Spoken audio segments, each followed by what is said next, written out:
Seinfeld shares his affinity for real masculinity. The iconic comedian brings us our video of the day. While discussing his new Netflix movie Unfrosted with Barry Weiss, nostalgia came up for a bygone era of real men that no longer exists. Watch.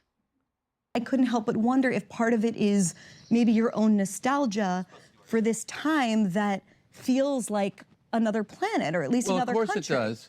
But there's another element there that I think is the key element, and that is an agreed-upon hierarchy, which I think is absolutely vaporized in today's moment. That's before we I've begin. always wanted to be a real man. I never made it. But I really thought when I was in that era, again, it was JFK, it was Muhammad Ali, it was Sean Connery, Howard Cosell. You can go all the way down there. That's a real man. I want to be like that someday. I miss a dominant masculinity. Yeah, I get the toxic thing. I get it. But still, I like a real man. So do I. But I also miss the days when men were men and women were not. But think about the unbridled masculinity of yesteryear. You know who I'm talking about, right? A guy who could put the Marlboro Man to shame. A man's man, if I've ever seen one. That guy, I bet, got all the ladies. Had to beat him off with a stick. DeVito, the least manly person in the building. It's me. You wouldn't have survived the 70s, would you? They would No, not at all. Put you in they would have put you in a tiny locker inside another locker. I'm barely surviving right now when it comes to masculinity. I do like how Seinfeld immediately said, and I'm not one of those manly men. I like, because if you watch his show, the toughest person on the show was Elaine. Yeah. Yeah.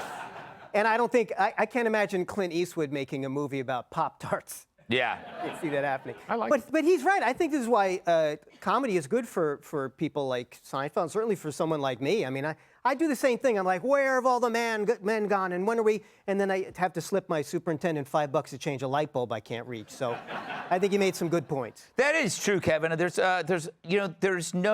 We're losing the ability to do basic skills.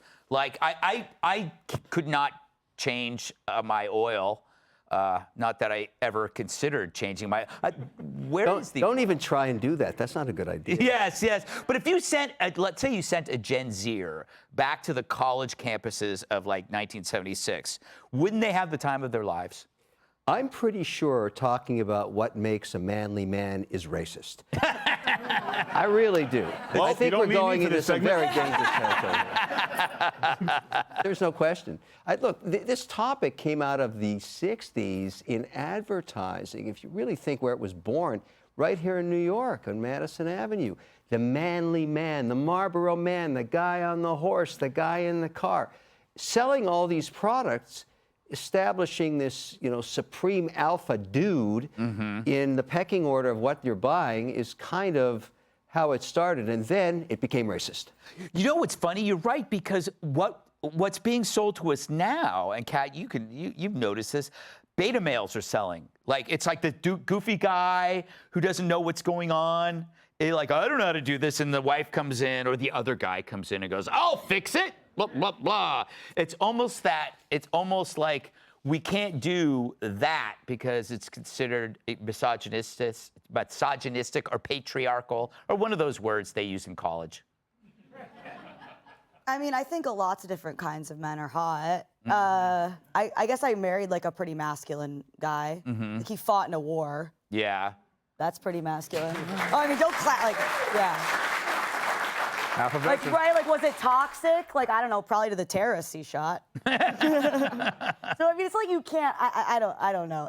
Again, I agree with you that I'm very glad that he said, but it is funny for me to be saying that because, Oh. All right, Tyrus, clean it up. You say my name 3 times, I'll get involved. All right, Tyrus. No, stop. Listen, we're fine. Alpha males, we're good. We're just chilling. We're all, listen, don't worry, little Seinfeld, we got you. We're all training in the hills right now. Everybody got this signal a few hours back. Yeah. So get our pre-workouts together. Our animals we hunted, let's pack them up. Wife's nice brown bags for us. We're going to be gone for about, I don't know how long the Civil War going to last, 7, 8 seconds? Yeah. And we'll be back. Listen, I'm about as alpha it gets. I have a truck with 6 wheels, okay? I do. I have the photo. She's seen it. Like, Beautiful. Yeah, I pull the steak out the bull's ass to eat it. I'm as alpha, toxic, masculinely. I open doors. Someone breaks in the house. It's my time to shine. So, and I don't have to tweet on it, and I don't have to express my feelings. You ask me a question, whether it's Christmas, my birthday, my mama's funeral, it's the same answer. I'm all right. We all right. All right. Click here to subscribe to the Fox News YouTube page to catch our hottest interviews and most compelling analysis.